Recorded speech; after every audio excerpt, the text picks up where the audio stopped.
మీ handful రైజింగ్లో ఉందా? అయితే గుంటూరుకు వచ్చేయంటున్నారు. ఇక్కడి గ్యాంబ్లింగ్ క్లబ్లో అడుగు పెడితే చాలు కలవార్కింగ్లు అయిపోవచ్చట. కష్టపడకుండా కోట్లు కొట్టేయచ్చట. అంతేకాదు ఎలాంటి అనుమతులు లేకుండా నడిచే ఈ పేకాట క్లబ్లపై ఎవరూ రైడ్ కూడా చేయరని భరోసా ఇస్తున్నారట.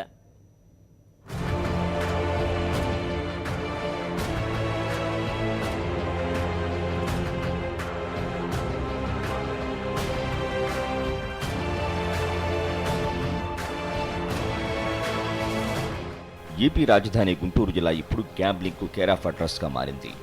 చేతి నిండా డబ్బులుంటే చాలు నేరుగా మిర్చి సిటీలో అడుగుపెట్టి తమ అదృష్టాన్ని పరీక్షించుకుంటున్నారు కొందరు బడా బాబులు.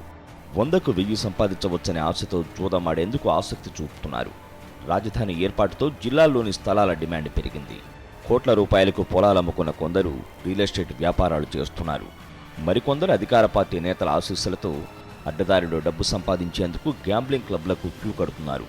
గత కొద్ది రోజులుగా గుంటూరు జిల్లాలో గ్యాంబ్లింగ్ క్లబ్ల సంఖ్య బాగా పెరిగింది.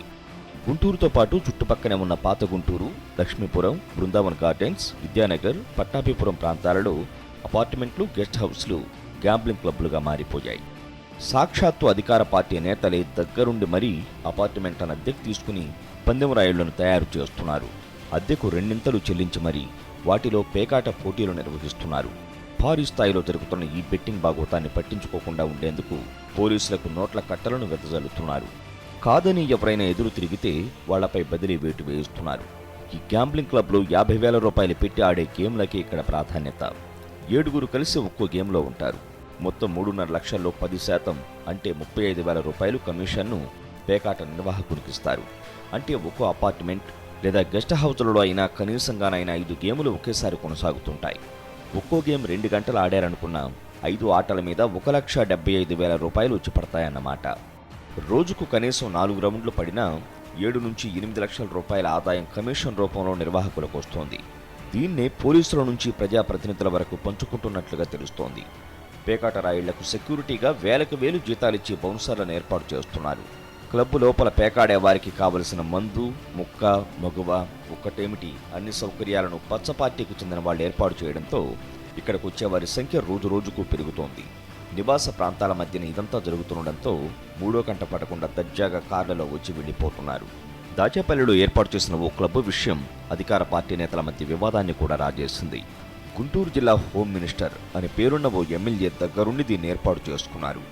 ఆ ఎమ్మెల్యే క్లబ్ ఏర్పాటు చేసుకోగలేంది తాము కూడా మా నియోజకవర్గాల్లో ఏర్పాటు చేసుకుంటే తప్పేంటంటూ మరికొందరు ఎమ్మెల్యేలు అడ్డం తిరగడంతో పార్టీలో ఇదొక రచ్చగా మారిపోయింది. ఈ పంచాయతీ కాస్త చంద్రబాబు, నారా లోకేష్ దగ్గర వరకు వెళ్ళింది. పరిస్థితి గమనించిన చిన్నబాబు, చంద్రబాబు క్లబ్ను మూయించినట్లుగా సమాచారం. ఎలాంటి కంప్లైంట్స్ లేకుండా ఎక్కడో ఎవరో కెమెరా పెట్టి ఇన్ని కార్లు వస్తున్నాయంటే రాజధానికి దగ్గర అనేక మంది రియల్ ఎస్టేట్ వ్యాపారం, ఇక్కడ ఫుడ్ బాగుంటుంది, ఇక్కడ ఫెసిలిటీస్ బాగున్నాయి, దాంతో మెంబర్షిప్ కార్డు తీసుకుని రకరకాల వ్యాపారాలు చేసుకున్న సందర్భంలో ఎలాంటి కంప్లైంట్స్ లేకుండా పోలీసు వారు మీడియాలో వచ్చిందని ఇష్టం వచ్చి లోపలికి వచ్చేసి మెంబర్ల బయట పంపించడం క్రిమినల్ కేసులు అవుతాయి. జూదంలో అదృష్టాన్ని పరీక్షించుకునేందుకు గుంటూరుకు వస్తున్న వారిలో చాలా మంది సర్వం పోగొట్టుకుంటున్నారు. తుళ్లూరుకు చెందిన ఓ వ్యక్తి కేవలం 2 రోజుల్లోనే 1,50,00,000 రూపాయల వరకు నష్టపోయాడు. అయితే పోటీల్లో స్థానికుల సంఖ్య ఎక్కువగా ఉన్నట్లు తెలుస్తోంది. ఇంత పెద్ద గ్యాంబ్లింగ్ స్కామ్ జరుగుతున్నా పోలీసులు చోద్యం చూడటంపై సర్వత్రా విమర్శలు వెల్లువెత్తుతున్నాయి.